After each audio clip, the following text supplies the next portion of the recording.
Hello my dear students, कैसे हो आप सब। मैं लोकेश अग्रवाल अकाउंट्स पर ट्रिपल ए में एक बार फिर आपका स्वागत करता हूं। दोस्तों, आज हम लोग मटेरियल के चैप्टर में वैल्यूएशन ऑफ मटेरियल में एक इंपॉर्टेंट टॉपिक कवर करने जा रहे हैं, जो example number 4.15 BCom second year की बुक में है। ठीक है, और बीबीए थर्ड ईयर की बुक में कौन से नंबर पे है बेटा? 15 ही है। ठीक है, दोनों में 15 नंबर पे है। बीबीए की बुक में सवाल की वैल्यूज अलग है, कॉन्सेप्ट और डाटा, मतलब कॉन्सेप्ट वही है, डाटा अलग है केवल। ठीक है, तो एग्जांपल नंबर 15 ये बेटा इंपॉर्टेंट है, आप इसको इंपॉर्टेंट मार्क कर लेंगे, एग्जांपल नंबर 15। ठीक है, चलिए आगे बात करते हैं। इस सवाल में क्या अलग है, एक बार पहले सवाल पढ़ते हैं फिर सुनना। A firm maintains its stores ledger on FIFO method, यानी हमारा मेथड कौन सा है? फीफो ही है। तुम्हारी बीबीए की बुक में भी फीफो ही मेथड होगा बेटा। ठीक है, कोई बात नहीं लिखा तो फीफो ही मान के चलो भी। During the month of April the following receipts and issues of material were made, यानी आपको फीफो मेथड से रिसिप्ट और इशू दे रखी है। और क्या लिखा हुआ है? Record these transactions separately in stored ledger on the basis of the following two methods. देखो मेथड तो फीफो ही लगाना है, लेकिन ए और बी दो अलग अलग केस दे दिए।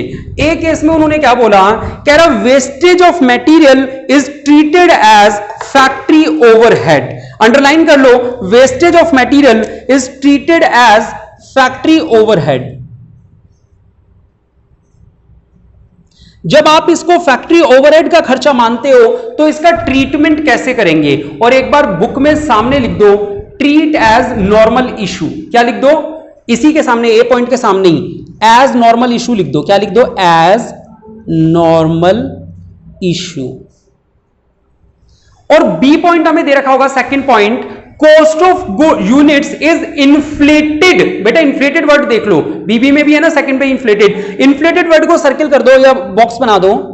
Inflated by the cost of wastage. Inflated का मतलब क्या होता है? केवल यूनिट तो इशू करोगे और कुछ नहीं करोगे, तो इसके सामने लिख दो क्या? बिकॉज, हाँ ये लिखा हुआ है कि मैंने पुरानी बुक में, हाँ लिख दो इसके आगे, रिकॉर्ड क्वांटिटी ओनली। बस इस पूरे सवाल में दो बार सवाल सॉल्व करना है, और दोनों बार डिफरेंस क्या है? जब वो पेपर में ये बात याद रखना, जब फैक्ट्री ओवरहेड वर्ड बोला गया होता है, फैक्ट्री ओवरहेड वर्ड का मीनिंग ये होता है कि आप इसको नॉर्मल इशू की तरह ट्रीट करो। यानी सवाल बिल्कुल वही जो बच्चों वाला फीफो का सवाल होता है ना, बिल्कुल वही। यानी जहां पे वेस्टेज आ जाए सवाल में, वेस्टेज को बिल्कुल ये मान लो कि नॉर्मल इशू है। ठीक है, कोई दिक्कत नहीं आई है, तो नॉर्मल सवाल बन गया सर। दूसरा टॉपिक, कॉस्ट को इन्फ्लेट करो। बेटा इन्फ्लेट का मतलब जानते हो? इन्फ्लेट का मतलब होता है बढ़ाना। इन्फ्लेट का मतलब क्या होता है? बढ़ाना, फैलाना। यानी आप ये मान के चलो कि ये जो यूनिट है ये आपने कभी खरीदी ही नहीं थी, यानी आप इसे इशू तो करो, इशू के कॉलम में केवल क्वांटिटी में वैल्यू डालो, रेट और अमाउंट बिल्कुल खाली छोड़ दो। जहां पे इन्फ्लेटेड वाला वर्ड आ जाएगा वहां पे क्या करना? केवल क्वांटिटी के कॉलम में वैल्यू डालना, रेट और अमाउंट खाली छोड़ देना। करवाऊं सवाल? देखो वैसे तो फीफो बिल्कुल आसान मेथड है, store laser FIFO method, store laser FIFO method. और फीफो मेथड में मैं जो अभी करवा रहा हूं पॉइंट नंबर ए किस चीज का है बेटा? यह है हमारा ट्रीटेड एज, वेस्टेज को जब क्या माने? फैक्ट्री ओवरहेड माने। तुम्हारा आंसर वेटेड एवरेज मेथड से, मैं अभी चेक करवा दूंगा फिर तुम्हें। ठीक है, अगर वेटेड एवरेज मेथड से भी करेंगे तो भी ट्रीटमेंट यही होगा। ठीक है, खैर मैं फीफो से कर रहा हूं, फीफो है इस वाली बुक में, तुम्हारे में चलो वेटेड है तो कोई फर्क नहीं पड़ना। Factory overhead, wastage factory overhead, इसको क्या करते हैं? Treat normally. इसका मतलब ट्रीट एज नॉर्मल इशू। ठीक है, चलिए आइए बेटा, ये ऐसा मान के चलिए कि एक फीफो का सवाल है और बस उसकी एक प्रैक्टिस कर रहे हैं आज एक बार फिर। 10 लाइनें हमें बनानी होती हैं। जो पहली लाइन होती है वो किसकी होती है? डेट। फिर 3 कॉलम किस चीज के लिए होते हैं बेटा? रिसीप्ट के लिए होते हैं। कौन कौन से 3 कॉलम?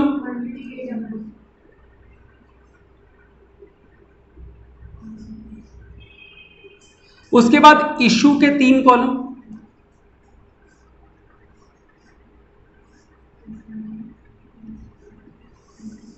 और फिर बैलेंस, उसके भी 3 कॉलम।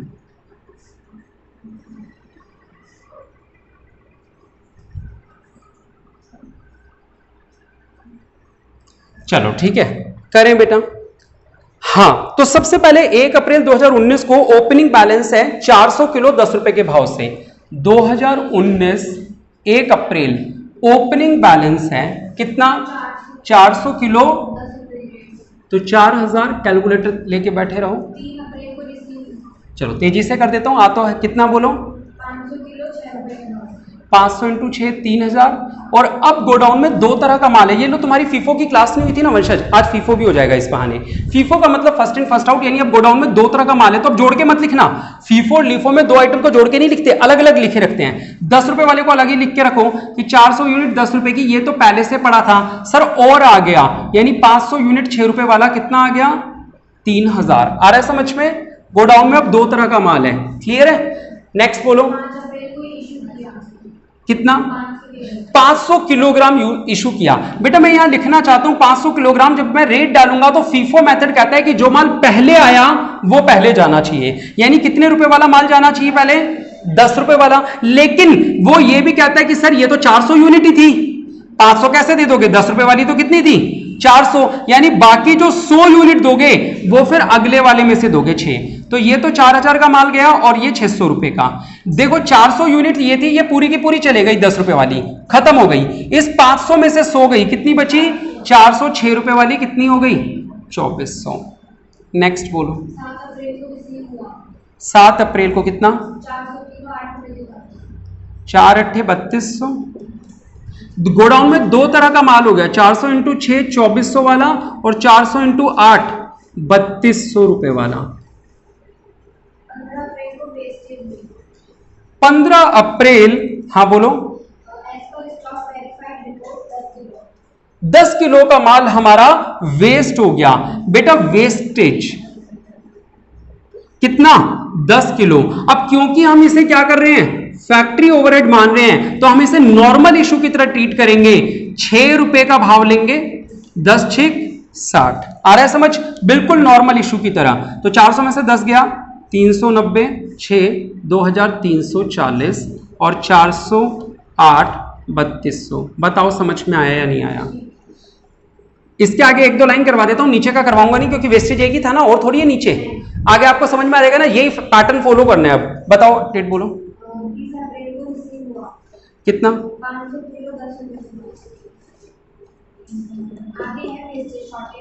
एक और वेस्टेज है क्या? हाँ तो शॉर्टेज का भी यही करना, 40 का भी। ठीक चलो आओ। तो बताओ खैर ये कितना हो गया 390, 6 2340 408 3200 और 510 5000।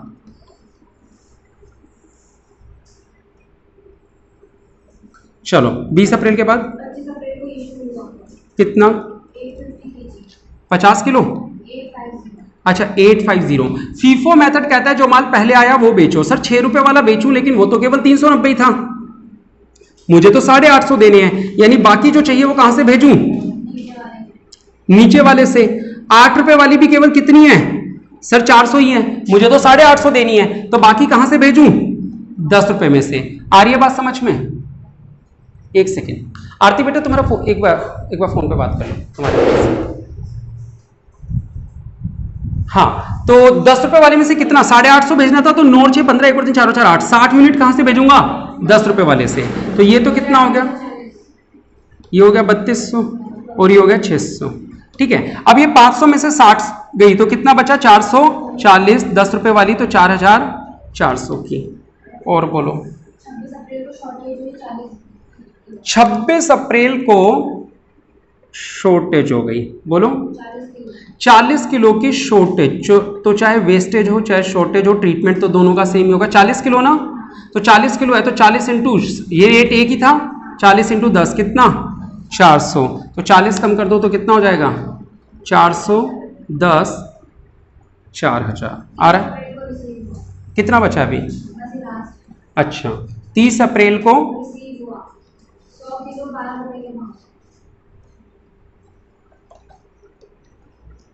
तो 400 यूनिट तो पहले से पड़ी थी और कितना 100 12 के भाव से, तो 1200 बस। और है नहीं। तो बेटा जब लास्ट आ जाता है तो क्लोजिंग बैलेंस बताते हैं कि हमारे पास कितने किलो माल पड़ा है, 500 किलो माल पड़ा है जिसका भाव कितना है टोटल 5200 रुपए, ऐसे बोलते हैं। 500 किलो माल है जिसकी कीमत कितनी है 5,200 रुपए की भी वैल्यू है। ठीक है, अब हम यही सवाल करेंगे दोबारा इसी डाटा के साथ, लेकिन इस बार क्या करेंगे, फैक्ट्री ओवरहेड मानने की बजाय इसको कॉस्ट को इन्फ्लेट करेंगे। ठीक है, एक बार फोन देना बेटा। तो देखो बेटा, अगला टॉपिक हम कर रहे हैं जब हमें कॉस्ट इन्फ्लेशन करना है, यानी कि कॉस्ट को बढ़ाना है।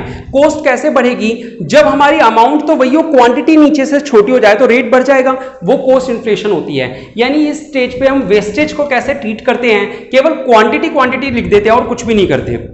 ठीक है, अभी तक हमारा फीफो मेथड से ही सवाल चल रहा है तो सारा कुछ सेम रहेगा। जिस दिन वेस्टेज हुई उस दिन उसका ट्रीटमेंट क्या होना है। आओ बेटा, वेस्टेज कितनी हुई थी बताओ, 10 किलो वेस्टेज हुई, तो बेटा केवल यहां लिखेंगे कि 10 किलो माल गायब हो गया। अब 10 किलो माल गायब हो गया तो सर 400 में से माल कितना बचा, और 390 रुपए वाले माल की वैल्यू कितनी है अभी भी, ये बात समझ रहे हो। पिछली बार जब हमने यहां सवाल किया था तो क्वांटिटी के साथ अमाउंट भी कम हुई थी, लेकिन इस बार अमाउंट अभी भी कितनी है, यानी रेट अब कितना हो गया होगा सर, 2400 को 390 से डिवाइड कर दो, ये हो गया रेट इन्फ्लेशन। इसको बोलते हैं रेट इन्फ्लेट होना। 6 रुपए वाला रेट अब हम कितने रुपए का मानेंगे, 6 रुपए 15 पैसे का मानेंगे। इसे इन्फ्लेशन यानी कि महंगाई बोलते हैं। बिल्कुल सही, ठीक है। चलो, तो अब क्या करना है, ये 400 वाला तो एज इट इज पड़ा हुआ है, 4 अट्ठे 3200। ट्रीटमेंट समझ में आ गया या नहीं आया, आ गया।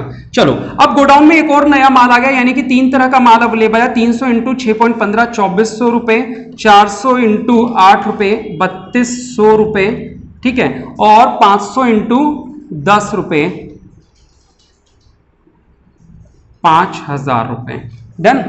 चलो, अब हमने क्या किया, 25 अप्रैल को इशू किया होगा कितना सर, 850 यूनिट इशू करनी है, तो पहले तो इसमें से कर दूं 390, तो उसके बाद 8 रुपए वाली कर दूं 400, और सर 60 यूनिट कहां से करूंगा, 10 रुपए वाली करूंगा। आ रहा है समझ, तो ये हो गया 2400, ये हो गया 3200, ये हो गया 5000, हाँ सॉरी 6 धाम 600। अब ये सब खत्म हो गया, 500 में से 60 गया, 440, ये आया 10 रुपए, और ये कितना हो जाएगा 4400। फिर से माल नहीं, कितना वेस्टेज हुआ 40 किलो, तो केवल यहां डालेंगे 40 किलो, यहां कुछ भी नहीं। 40 किलो कम करेंगे तो ये तो 400 किलो ही रहा, लेकिन यहां ये 4400 ही रहा, और रेट कितना हो गया सर 4400, अगर 400 यूनिट का भाव है तो एक का हुआ गया 11 रुपए, है ना। तो ये देख रहे हो, इसको बोलते हैं कॉस्ट इन्फ्लेशन। डन, ये इन्फ्लेशन हो गया। चलिए, तो उसके बाद नेक्स्ट, और गोडाउन में माल आ गया, तो गोडाउन में अब 2 तरह का माल हो गया, 400 इंटू 11 4400 रुपए का, और 100 इंटू 1200 रुपए का। तो जब सवाल खत्म हो जाए उसमें केवल क्वांटिटी बताते हैं। क्वांटिटी तो सर पहले भी 500 किलो ही थी, लेकिन रेट इस बार बढ़ गया। जरा वैल्यू चेक करो, पुरानी फोटो में आप देखोगे तो वहां कम आ रहा होगा, वहां 5600 रुपए नहीं आ रहा होगा। ये तो क्वांटिटी है और ये अमाउंट है। क्वांटिटी पहले भी 500 किलो आ रही होगी, लेकिन अमाउंट पहले कम आ रही होगी, और अब 5600 रुपए यानी कि ज्यादा इन्फ्लेट होके आ रही होगी। पहले 5200 थी, अब कितनी आ रही है 5600, यानी कि इन्फ्लेट हो गई। इस 40 किलो की वैल्यू यहां पे काउंट हो गई। आ रही है बात समझ में। तो ये इंपॉर्टेंट टॉपिक था आपका एग्जांपल नंबर 15 का, ए और बी। ये वाला बी वाला था, है ना, ये पॉइंट नंबर बी था। क्लियर हुआ। चलो, तो ये शायद अभी 1-2 साल पहले आया भी था, पता नहीं बीबीए में या बीकॉम में, मैंने देखा तो था। अभी ये किस में आया था ये याद नहीं है, ये आया तो था। अच्छा, अगले वाला आया था शायद, देखो एग्जाम्पल नंबर 16 देखो, ठीक है, इसी टॉपिक का ही है, यही वाला सवाल है। एग्जाम्पल नंबर 16, ये बीकॉम में आया था 1-2 साल पहले, 2016 में आया था कब, ठीक है। तुम्हारे में देखो नेक्स्ट क्वेश्चन भी कुछ ऐसा ही है क्या, ठीक है। तो नेक्स्ट क्वेश्चन में क्या लिखा है, details of receipt and issue item was as follows. 1 October को 100 यूनिट 6 रुपए के भाव से। तुम्हारे में 100 यूनिट 6 रुपए के भाव से पिछले वाला सवाल था शायद, चेक करो बीबीए वाले में। 100 यूनिट 6 रुपए ना, ये इनके में अब है। जो तुम्हारे वाला सवाल है वो एग्जैक्टली अब है इनके में। नीचे लिखा हुआ है मटेरियल इज इशूड। अच्छा, बीच में एक वेस्टेज है, ध्यान से देखो, 15 अक्टूबर को वेस्टेज है, अंडरलाइन कर दो। 15 अक्टूबर को वेस्टेज है, तुम्हारे में भी थी ना पिछले। हाँ, तो तुम्हारे में ये मान लो मैं 15 वो वाला सवाल करवा रहा हूं तुम्हारी बुक का, ठीक है। ये चेक, हाँ ये वेटेड एवरेज से। हाँ तो तुम्हारे में क्रॉस हो गया, चलो लिख देते। और फीफो वाले की वैल्यू चेक करो, यही थी क्या 410, 4000। फीफो वाले की ये नहीं था ओपनिंग बैलेंस। चलो कोई बात नहीं, कोई बात नहीं, वेटेड वाले का तो सेम लिख देना। तुम्हारे में एग्जांपल नंबर 16 कौन सा है, 15 है जो मैं अब करवाने ये वाला करवा रहा हूं। Details of receipt and issue of item were as follows. एक 15 अक्टूबर को देखो वेस्टेज है, material is issue to the production department by कौन सा method, weighted average method. Weighted average में हम क्या करते हैं, रेट को यहां पे ले जाते हैं पीछे और रेट हर बार कैलकुलेट करते हैं। कैसे सर, जो अमाउंट होती है उसे डिवाइड करते रहते हैं क्वांटिटी से, हर बार अमाउंट को डिवाइड करना होता है क्वांटिटी से, बस यही फर्क होता है। अब नीचे 2 पॉइंट पूछे ए और बी, क्या ए में बोला है wastage of material is treated as factory overhead. बेटा जब फैक्ट्री ओवरहेड करते हैं तो क्या करते हैं, नॉर्मल इशू। और दूसरा क्या बोला है, इन्फ्लेटेड बाय द कॉस्ट। बताओ अब मैं करवाऊं, कोई एक करवा देता हूं, कहो तो वैसे तो दोनों ही हो जाते हैं, तेजी से हो जाएंगे, कोई दिक्कत नहीं है, कहो तो करवा ही देता हूं, कहो तो होमवर्क में कर लेना, ठीक है। चलो करें, कर लेना घर पे बिना देखे कर लेना, यहां करवा देता हूं, प्रैक्टिस हो जाएगी इसकी। एग्जाम्पल नंबर कौन सा है, 16। ये बीकॉम की बुक का है, और अगर मैं बीबीए की बुक का बोलूं, बीबीए थर्ड ईयर का, तो ये वाला क्वेश्चन कौन से नंबर पे है, 15 पे है, डिटो सेम। मेथड इस बार हमें कौन सा यूज करना है, वेटेड एवरेज मेथड यूज करना है। पहला पॉइंट वही है ए वाला, या पहले बी करवा दूं, चलो पहले बी करवा देता हूं, क्वांटिटी वाला। डन, चलो चलो वीडियो, हाँ चलो। तो यहां से तो सारे हटाना पड़ेगा, सवाल बिल्कुल नया है। फोटो तो नहीं ली शायद इसकी मैंने।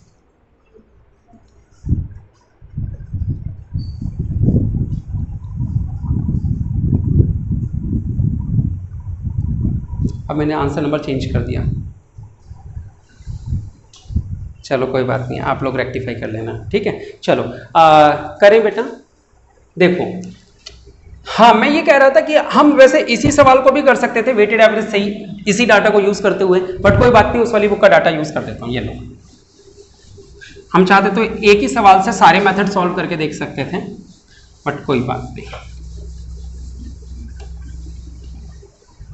बताओ बेटा, शुरू करो। हाँ रिसीव था या ओपनिंग बैलेंस था, ठीक है, एक सेकंड रुको। हाँ 100 यूनिट 600। वेटेड एवरेज में यहां पे पहले हम अमाउंट लिख देते हैं और यहां पे रेट बाद में लिख देते हैं, वैसे फर्क कुछ नहीं पड़ता।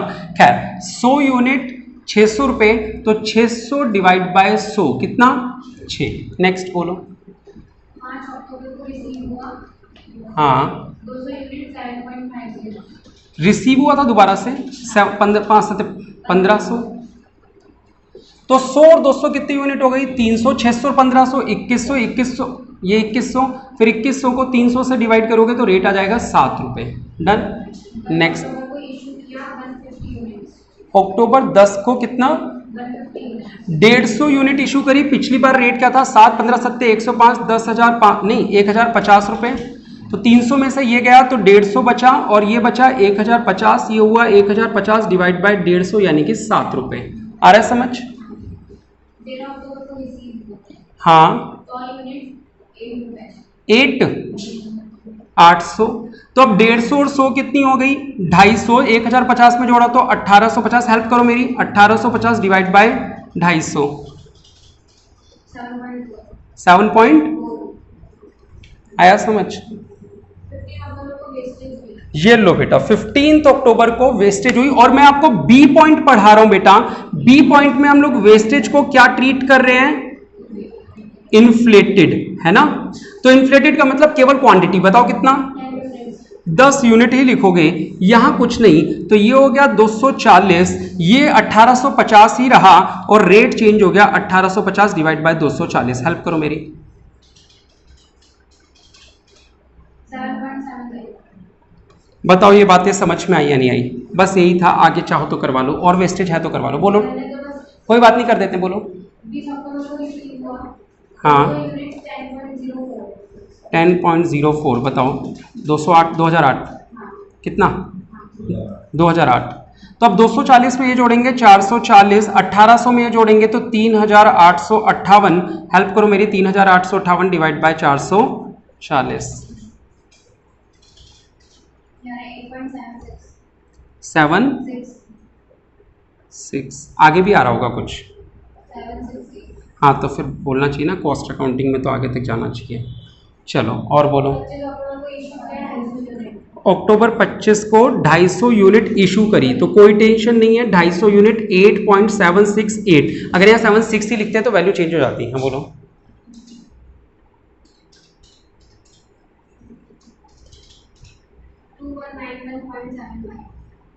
1.752 लिख दो। चलो 440 में से 250 गया तो बेटा 190, ये हो गया कितना, 2 6 8 9 और 6 15, एक और एक 2 6 8 2 और 1 3, ठीक है।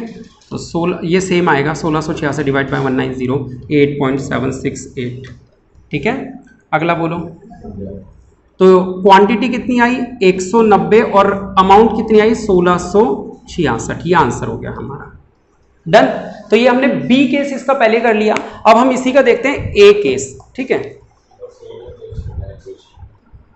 तो देखो अब हम इसका केस ए कर रहे हैं जिसमें वेस्टेज को फैक्ट्री ओवरहेड ट्रीट करना है, यानी कि नॉर्मल इशू। नॉर्मल इशू का मतलब होता है सर 10 जो वेस्टेज हुई है इसको नॉर्मल इशू यानी कि 7.40, तो 740 रुपए हो गया। तो 250 में से 10 गया कितना 240, 1850 में से माइनस करो, 4 और 1 5, 7 और 1 8, 1110, और 1110 को 240 से डिवाइड करोगे तो कितना हो जाएगा 7.40, यानी कि कॉस्ट चेंज नहीं है। क्या बेटा 74 आएगा, हाँ तो ये चेंज हो जाएगा। कितना हो जाएगा 4 और 6 10, हाँ से लगी 1 और 7 8 और 7 15, 1 और 7 8, 1776। सही किया है क्या, एक बार चेक कर लो और डिवाइड भी चेक कर लो, ठीक है। ये चेंज नहीं हुआ, इसका मतलब कॉस्ट इन्फ्लेट नहीं हुई। पेपर में बस ऐसे ही होना चाहिए कि इन्फ्लेट वाले में बढ़नी चाहिए, जो इन्फ्लेट नहीं हुआ वहां पे नहीं बढ़नी चाहिए। फिर कितना माल आया 20 अक्टूबर 10.04, तो 2008 था ये हमारा, तो यहाँ आ जाएगा 240 और 440, 440 और 2008 जोड़ दो इसमें, 6 और 8 14, 1 और 7 8, 7 2 और 1 3, 3784 डिवाइड बाय 440, बता दो 8.60। फिर कितना इशू किया 250 यूनिट इशू करी 8.60, 25 150 15 25 215, 2150, 440 तो 190, तो ये हो जाएगा 4 5 और 3 8, 1 और 6 7, 2 और 1 3, 1634 डिवाइड बाई 190, ये 8.60 ही आ जाएगा। तो इस बार माल तो आया 190 रुपये का, लेकिन वैल्यू कितनी आई 1634 रुपये, वैल्यू कम होगी यानी कि इन्फ्लेट नहीं हुई है।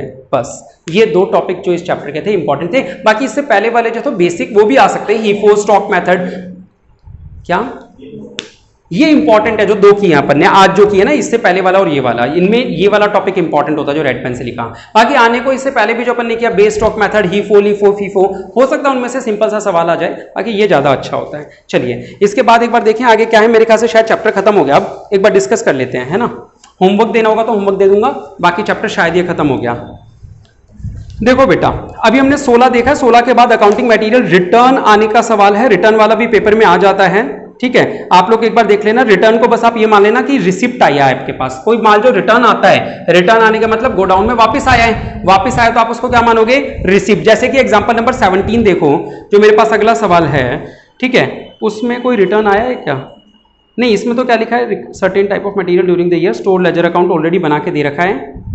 30 सितंबर को एक्चुअल स्टॉक फाउंड कितना हुआ था 750, ये वाला छोड़ दो आप, 17 छोड़ दो, 18 देखो, 18 वाला देखो, ये पेपर में आया हुआ सवाल है, एग्जांपल नंबर 18 देखो एमडीसी में आया हुआ है। सवाल की एक बार पहचान बता देता हूं, इस सवाल में ना opening balance return from job भी कहीं पे वर्ड होना चाहिए, रिटर्न फ्रॉम जॉब। आगे के एक दो सवाल खोल के देखो तुम, कोई ऐसा सवाल आ रहा है क्या जिसमें रिटर्न फ्रॉम जॉब आ रहा हो, लिखा हुआ बीबीए की बुक में रिटर्न फ्रॉम जॉब, वरना मैं ढूंढ दूंगा, छोड़ो अभी आप सुन लो। रिटर्न फ्रॉम जॉब का क्या करना है, रिटर्न फ्रॉम जॉब को आप ये ट्रीट करोगे कि ये फैक्ट्री के अंदर माल वैसे ही आया जैसा खरीदते हैं, ठीक है। तो ये देखो, ये आंसर देख लो एक बार बुक में, रिटर्न फ्रॉम जॉब, रिटर्न वाले को रिसिप्ट की तरह ट्रीट करते हैं। भाई जो माल वापस आ गया यानी कि वो एक तरीके से परचेज किया है, तो जो परचेज का ट्रीटमेंट होता है वही आप रिटर्न का ट्रीटमेंट कर दोगे, ठीक है। ये एग्जांपल 18 होमवर्क में करना, 19 भी रिटर्न फ्रॉम जॉब वाला है, ये भी होमवर्क में कर लेना, ठीक है। वेस्टेज भी है, 19 वाला अच्छा सवाल है, इसमें वेस्टेज भी है 18 19 में और रिटर्न भी है, तो ये दोनों करोगे आप। 20 काट दो, 20 काट दो, मैं बीकॉम वालों को बता रहा हूं, 20 काट दो, उसके बाद 21 काट दो, 22 होमवर्क में ये रहा वो सवाल फेमस, देखो कितना अच्छा सवाल है ये, चाहे तो फिर मैं ही करवा दूंगा आपको। देखो कितनी बार आया हुआ है 22। इसमें कभी फीफो लगाने को बोला हुआ है, कभी लीफो लगाने को बोला हुआ है, कभी कुछ लगाने को बोला हुआ है, मेथड ही चेंज करते जा रहा है वो। ठीक है, ये सवाल फिर मैं ही करवाऊंगा आप लोगों को। होमवर्क में कौन से क्वेश्चन दिए एक बार मुझे बताओ बीकॉम वालों को।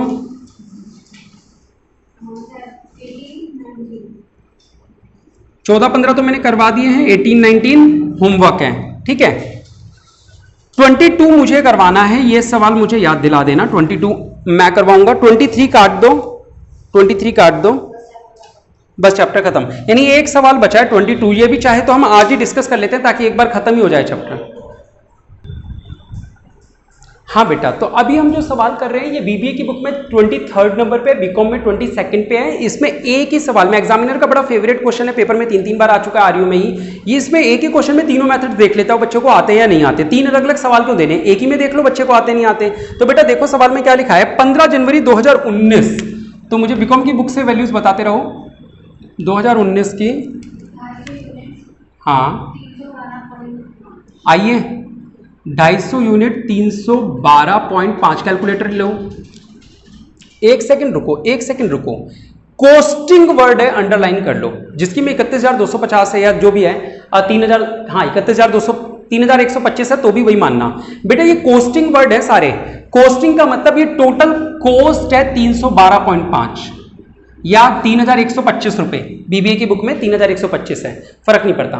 मुद्दा यह है कि ये रेट नहीं है, ये टोटल कॉस्ट है, रेट आप लोग फाइंड आउट करोगे। बताओ बेटा 1 यूनिट कितने रुपए की आई होगी, डिवाइड करो, कितने रुपए की? नहीं गलत बोल रहा हूं, 1 रुपये 25 पैसे आनी चाहिए, या तुम्हारे में 12.5 आनी चाहिए। 1.25, जो बीबीए की बुक है उसमें 12 रुपये 50 पैसे आ रही होगी। चलो ठीक है, ये हमारा क्लोजिंग बैलेंस हो गया कितने यूनिट, 250 यूनिट 1.25 के रेट से 312 रुपये 50 पैसे। अगली डेट बोलो, 21 फरवरी को फिर से माल आया, बोलो। हाँ 130.0, हाँ ठीक है, तो ये तो इजी है, 1.30 आएगा। अब अलग अलग माल लिखना बेटा, 250 अलग 1 रुपये 25 पैसे के भाव से 312.50, 100 अलग 1 रुपये 30 पैसे के भाव से 130 रुपये का, हाँ या ना। 2 तरह का माल गोडाउन में पड़ा हुआ है। फिर ओपनिंग बैलेंस नहीं था हमारे वाले सवाल में, था क्या बेटा? नहीं था, तुम्हारे में था? अच्छा, तो वो ओपनिंग अलग से लिख के रख लेना। और बोल, 24 मार्च को क्या हुआ, कितनी? हाँ 67.50, 1.35। तो अब गोडाउन में 3 तरह का माल हो गया, 250, 1.25, 312.50, फिर 100, 1.30, 130 और 50, 1.35, 67.50, हाँ या ना। अब बोलो 5 अप्रैल को इशू, बताओ। और नीचे पैराग्राफ कह रहा है कि 5 अप्रैल वाला जो इशू है वो लीफो मेथड से हुआ है, यानी यहां पर जो मेथड लगाना है लीफो लगाना है। कितनी यूनिट्स? 55 यूनिट्स पे लीफो मेथड लगाना है। आओ बेटा, लीफो कहता है लास्ट इन फर्स्ट आउट, ये तुम्हारा लास्ट इन लीफो का पेंडिंग भी हो जाएगा। जो लास्ट में माल आया है पहले वो बेचो। तो सर लास्ट वाला तो केवल 50 यूनिट ही था, बाकी 5 यूनिट जस्ट इससे ऊपर वाली यानी 1.30, लास्ट इन फर्स्ट आउट, जो लेट आया वो पहले बिकेगा। यानी ये वाला माल तो ऐसे का ऐसा पड़ा हुआ है। 100 वाले में से 5 गई तो 95 बची। अच्छा पहले इनका रेट बताओ, 13 पंजे 65, 6 रुपये 50 पैसे, और ये हो गया 67 रुपये 50 पैसे। हाँ तो ये कितना हो जाएगा, 123.5। मेरी कैलकुलेशन चेक कर लो। ये बात समझ में आई बेटा? लीफो मेथड, ये फर्स्ट होगा और फिर ये बिकेगा, हाँ या ना। नेक्स्ट क्या हुआ बोलो? 19 अप्रैल को गला, बोलो। 70, तो 1.40, तो अब 3 तरह का माल हो गया। या मेरी कैलकुलेशन सही थी ना एक बार ये? ठीक है, 312.50, 95 यूनिट 1.30, कितने की? 123.50 रुपये की, और 50 यूनिट 1.40, 70 रुपये की। नेक्स्ट 25 अप्रैल 25 अप्रैल को इशू हुआ। को इशू हो गया, बोलो 295 290 इशू हुई हैं। अच्छा, और कौन सा मेथड है? देखो 25 अप्रैल को लिखा है फीफो मेथड यूज करने को, यानी यहाँ पे फीफो मेथड यूज करेंगे। और कितनी यूनिट्स? 295 295 यूनिट्स, पता ना? हाँ सही है। चलो, फीफो मेथड कहता है जो माल पहले आया है वो पहले निकालो, यानी पहले नंबर पे किसका निकालोगे? 1 रुपये 25 पैसे वाले को। कितनी यूनिट्स दे पाओगे? 250। बाकी 45 यूनिट कहाँ से दोगे? 1 रुपया 30 पैसे वाले में से। तो ये तो हो गई 312.5 और ये 50। चलो, ये खत्म हो गई। 95 में से 45 गई, 50 यूनिट अभी भी बची हुई हैं 1.30 65 रुपए की, हाँ या ना? और 50 यूनिट 1.40 70 रुपए की। क्लियर है? ये आपके दोनों हो गए। नेक्स्ट 3 मई को इशू किया। 3 मई को फिर से इशू है, हाँ। 40 रुपए। और 3 मई को सवाल के नहीं 1 मई को है इशू तो लास्ट में। फ्रॉम 1 मई, आगे सुनो एक बार पैराग्राफ में क्या लिखा है। From 1 May it was decided to price the issue at weighted average price, यानी मई का महीना जब शुरू हुआ तो यह डिसाइड कर लिया गया कि अब से इशू कैसे करना है? वेटेड एवरेज से। यानी 3 मई मई में ही आएगा, 1 मई के बाद। तो 1 मई के बाद अब कौन सा मेथड लोगे? Weighted average method. कितना इशू करना है बेटा? 40 यूनिट। और वेटेड एवरेज मेथड में यहां पे सीधा 40 यूनिट आ जाती है, टेंशन नहीं है। वेटेड रेट क्या होता है? रेट याद रखना, ये होता है 135 रुपए का माल और ये है 100। यानी अगर पूछे वेटेड एवरेज रेट कितना है तो आप कहोगे सर 135 डिवाइड बाय 100 यानी कि 1.35, हाँ या ना? समझ में आ रहा है? तो यहां पे रेट क्या लिखेंगे? 1.35। यहां पे फिर से लिखूं क्या? 135 डिवाइड बाय 100 यानी कि 1.35। तो अब 40 यूनिट का रेट ले लो, बताओ। 4 पंजे 20, 4 12 और 2 14, 4 एकम 4 और 2 6 हैं, 4 12 और 2 14, हाँ 54। ठीक है, तो यूनिट्स कौन सी बची? सर 100 यूनिट थी, 100 में से 40 गई तो कितनी बची? 60। सर 135 का माल था, 54 रुपए कम कर दो, 5 और 8 13 81 है ना? और रेट क्या हो जाएगा? 81 डिवाइडेड बाय 60 1.35। बस ये लास्ट था, हो रहा है? हो गया। जब हो गया तो ये 60 तो क्लोजिंग बैलेंस है और उसकी जो वैल्यू है वो कितने रुपए है? 81 रुपए। ये मैच कर लो। डन। तो ये आपका फेवरेट क्वेश्चन था एग्जामिनर का। अब इसके अलावा जो भी सवाल है मैंने जो होमवर्क में दिए हैं वो ठीक है, जो नहीं दिए हैं वो आप काट देंगे, इस चैप्टर से बिल्कुल भी जरूरत नहीं है। तो इंपॉर्टेंट क्वेश्चन, यानी आज की क्लास सबसे इंपॉर्टेंट क्लास थी। आज जो हमने इन्फ्लेशन किया वो भी जरूरी था, ये जो किया ये भी जरूरी था, और बाकी सब तो बेसिक था इस चैप्टर में जो हमने पढ़ा। चलिए आज के लिए इतना ही। कैसी क्लास लाइक और कमेंट करके जरूर बताएं। बहुत बहुत शुक्रिया। जय हिंद, जय भारत।